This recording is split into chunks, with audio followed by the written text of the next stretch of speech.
నమస్తే, welcome to BCN news. నేను విజయలక్ష్మి. ముందుగా ముఖ్యాంశాలు.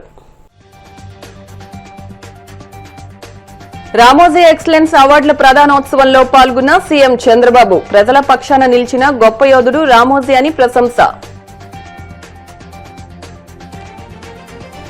రామోజీరావు 89వ జయంతి సందర్భంగా ఎక్సలెన్స్ అవార్డుల ప్రదానం. రామోజీ ఫిలిం సిటీ తెలంగాణకు 4వ అద్భుతమన్న సీఎం రేవంత్ రెడ్డి. వెన్నుపోటు రాజకీయాలకు care of address Chandrababu Naidu. తీవ్ర స్థాయిలో విమర్శలు గుప్పించిన వైసీపీ విశాఖ జిల్లా అధ్యక్షుడు కేకే రాజు.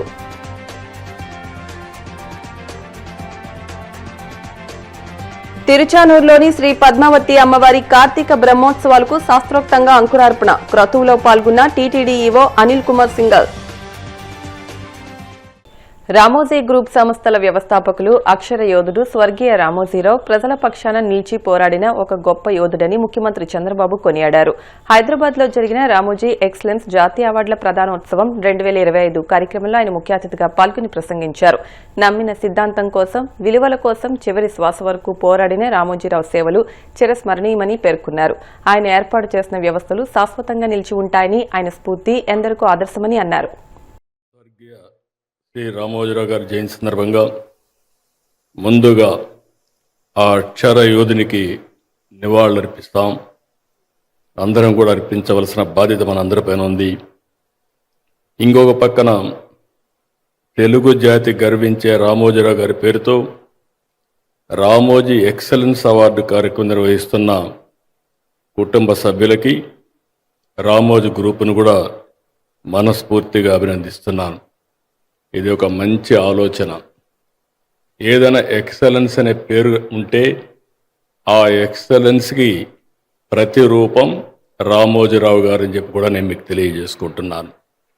ఒక సాధారణమైన వ్యక్తి, అసాధారణమైనటువంటి శక్తిగా తయారు కావడమే కాకుండా ఈరోజు నేను ఆయన గ్రూపులో అందరినీ చూశాను. మామూలు వ్యక్తులు, పల్లెటూరులో ఉండే మామూలు వ్యక్తులను తీసుకొచ్చి ఒక సమర్థవంతమైన నాయకత్వ లక్షణాలు ఇవ్వడమే కాకుండా ఆయన చేసిన పని మనం చూస్తే ఒక ఇన్స్టిట్యూషనలైజ్ చేశాడు. ప్రతి ఒక్కరూ కూడా ఒక ఇన్స్టిట్యూషన్గా తయారయ్యారు. ఈరోజు రామోజీరావు గారు ఇక్కడ లేరు, కానీ రామోజీరావు గారు నిర్మించిన వ్యవస్థలు మాత్రం చిరస్థాయిగా ఉంటాయి, శాశ్వతంగా ఉంటాయి.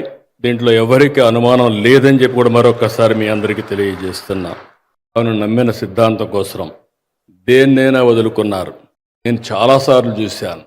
ఆయన జీవితంలో ఏ వ్యక్తిని ఇది నాకు చెయ్యాలి అని అడిగిన సందర్భం లేదు. ఆయన ఫోన్ చేస్తే ఎవరూ కాదనేవాళ్ళు లేరు.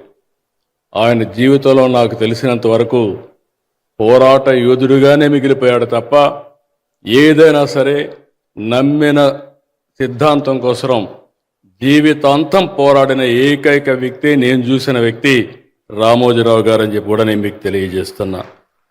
ఆయన మన మధ్య లేకపోయినా ఒక నికార్సైన జర్నలిజంతో తెలుగు జాతికి, తెలుగు భాషకు ఆయన చేసిన సేవలను మనం ఎప్పటికీ మర్చిపోకూడదు కూడా. నేను ఆయన్ని చూశాను. ఎక్కడ అవినీతి జరిగినా, ఎక్కడ దోపిడీ జరిగినా, ఎక్కడ అన్యాయం జరిగినా తన కలంతో ప్రజల పక్షాన బలంగా పోరాడిన యోధుడు రామోజీరావు గారు. ఒకప్పుడు అపోజిషన్ లేకపోయినా ప్రతిపక్షంగా పనిచేసిన ఏకైక వ్యక్తి, ఏకైక సంస్థ రామోజీ సంస్థ అని చెప్పి కూడా నేను మీకు తెలియజేస్తున్నా. ఆయన ఎప్పుడూ ఒక మాట చెప్పేవాడు, అపోజిషన్ బలహీనంగా ఉంటే నేనే అపోజిషన్గా పనిచేస్తానని ప్రజల తరపున నిలబడ్డాడు. తన శక్తి ఏంటో చూపించాడని చెప్పి కూడా నేను మీకు తెలియజేస్తున్నా.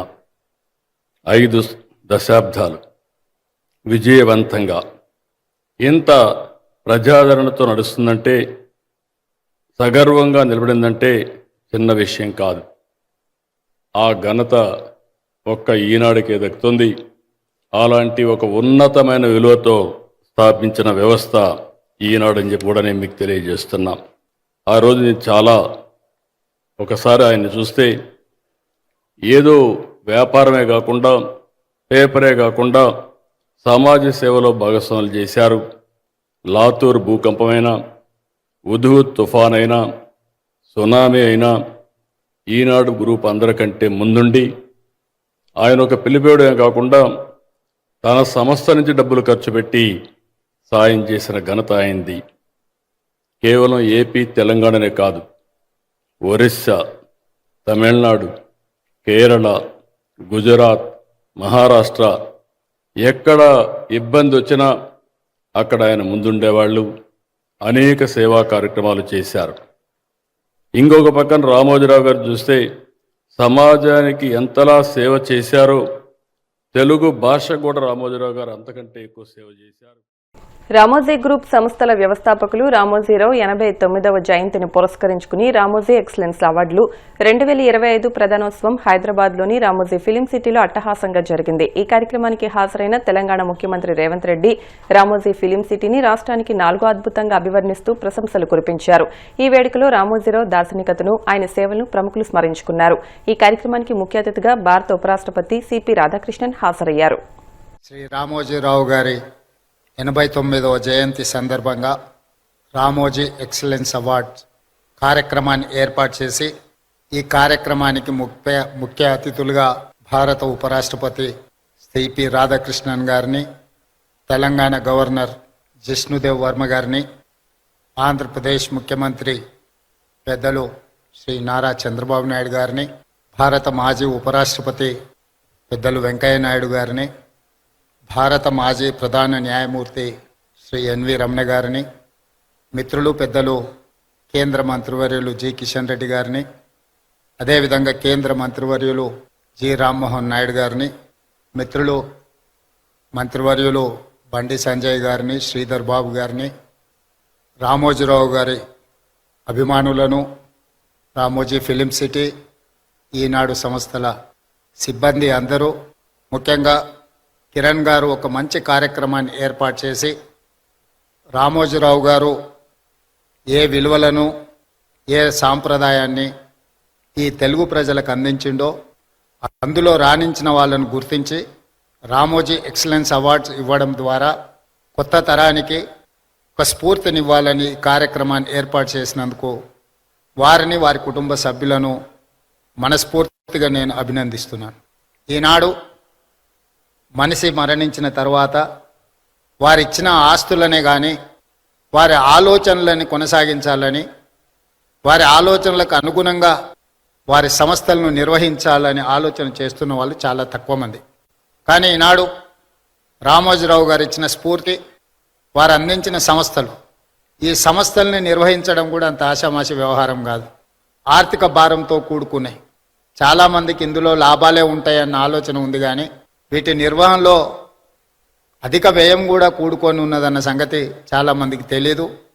అయినా వారి కుటుంబ సభ్యులు ఈనాడు ఈ సంస్థలను అన్ని నిర్వహిస్తూ తెలంగాణ రాష్ట్రానికి, హైదరాబాద్ నగరానికి ఒక గర్వకారణంగా ఈ సంస్థలు ఈరోజు నిలబడ్డాయి.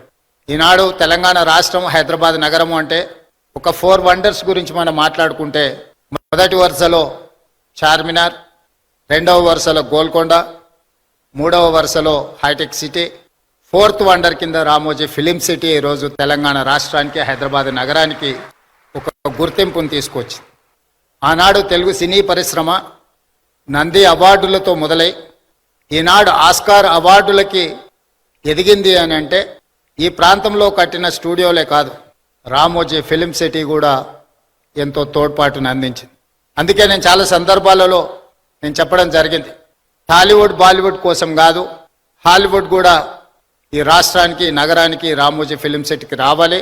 స్క్రిప్ట్తో వస్తే ప్రింట్తో వెళ్ళాలి అని రామోజీ గారు ఏదైతే ఆలోచనతో ఈ రామోజీ ఫిలిం సిటీని వారు ప్రారంభించినరో ఈరోజు ఆ కళ నిజమైంది.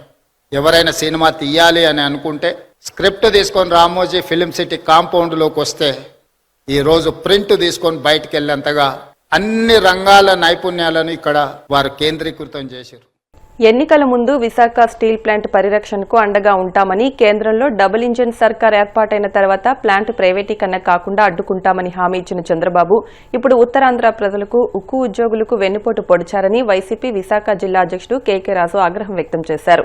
విశాఖపట్నం వైసీపీ కార్యాలయంలోని మీడియాతో మాట్లాడుతూ వెన్నుపోటు రాజకీయాలకు చంద్రబాబు కేర్ ఆఫ్ అడ్రస్ అని, కేవలం తన కుమారుడు రాజకీయ భవిష్యత్తు కోసం ప్లాంట్ ప్రైవేటీకరణకు చంద్రబాబు సహకరిస్తున్నారని ఆరోపించారు. ఇది ముమ్మాటికి ఉత్తరాంధ్రకు తీరని ద్రోహమని ధ్వజమెత్తారు. ఎన్టీ రామారావు గారికి 1995లో వెన్నుపోటు పొడిచి ముఖ్యమంత్రిగా పీఠాన్ని కైవసం చేసుకున్న దగ్గర నుంచి ఈ రోజు వరకు కూడా ప్రతి ఎన్నికలకు ముందు ప్రజలకి తీయని నమ్మశక్యమైన మాటలు చెప్పి ప్రజలను నమ్మించడం, ప్రజల్ని వంచడం ఆయన రాజకీయం. అదేవిధంగా గత ఎన్నికల్లో 2024 ఎన్నికలకు సంబంధించి ఎన్నికలకు ముందు ఎన్నికల ప్రసార సభల్లో కూడా చంద్రబాబు నాయుడు గారు విశాఖ హక్కుకు సంబంధించి ఆయన మాట్లాడిన మాటలన్నీ కూడా మనం చూసాం. టీవీ ఛానల్స్లో కానీ పత్రికల్లో కానీ స్వయంగా కానీ చూద్దాం. అప్పుడు అవన్నీ కూడా మరిచి నిన్న ఆయన మాట్లాడింది వైట్ ఎలిఫెంట్ లాగా స్టీల్ ప్లాంట్ కార్మికులే, స్టీల్ ప్లాంట్లో పనిచేస్తున్న కాంట్రాక్ట్ లేబరే ఈ ప్లాంట్ నష్టాల్లో ఉండటానికి కారణం అని ఈరోజు నిన్న మాట్లాడిన తీరు మనం చూసాం. ఒకవైపు ఆంధ్రుల ఆత్మాభిమానం, ఆంధ్రుల హక్కు, విశాఖ హక్కు అనే నినాదంతో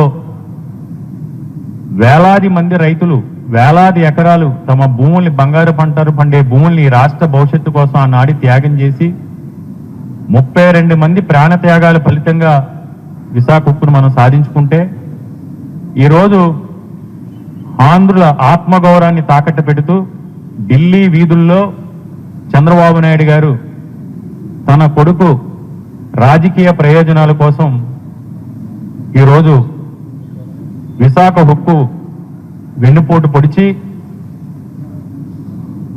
వైజాగ్ స్టీల్ ప్లాంట్ ప్రైవేటీకరణ విషయంలో కేంద్ర ప్రభుత్వానికి పూర్తి సహాయ సహకారాలు అందిస్తూ, సహాయ సహకారాలు అందించడమే కాకుండా నిన్నటి వరకు ఒకటి ఉండేది మనకి.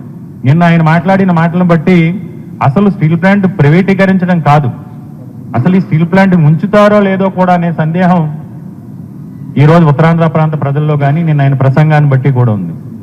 అంటే నిన్న ఆయన మాట్లాడిన దాన్ని బట్టి అసలు ప్రైవేటీకరణ కాకుండా పూర్తిగా స్టీల్ ప్లాంట్కున్న